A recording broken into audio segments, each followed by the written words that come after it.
vašim súhlasom rozhodnutí mestského zastupiteľstva.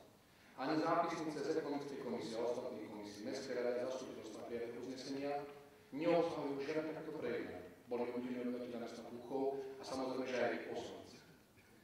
Je absurdné, aby obyčajní ľudia boli obraní od elektriky, ak mačkajú z úhradu inkasa, alebo ak by boli exekuovaní, keď nestihnú zaplatiť niekto z svojich splátok. Veľký to môžu.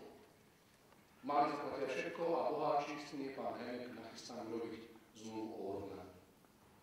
Pani prokurátorka Šestová uvedená osoba podáva trestné oznámenie pre podozrenie zo spáchania prečinom zneužívania právneho zverejného činiteľa podľa paragrafu 326 odstavec 1 písmeno A B trestného zákona v jednočinnom súbehu s prečinom porušovania pravidiel pri správe cudzieho majetku podľa paragrafu 237 odstavec 1 trestného zákona. Žiadam vás, aby ste vykonali neodkladné úkony v prípade, že posudzovanie a dokumentovanie činnosti prináleží osobitým orgánom, ako je napríklad špecializovaná prokuratúra, aby ste im vec neodkladne dostali. A zároveň vás žiadam, aby sa zaujala otázku, či sa na tomto konaní podielala iná osoba, možno v pozícii poradcu, ktorá by takýmto spôsobom prvá občanom sa Púchov.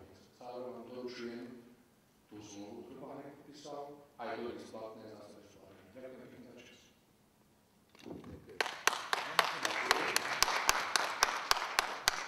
Ja sa len nedám vyjadriť sa k tej dohode, pretože tu odzneli niektoré možno aj zavádzajúce informácie.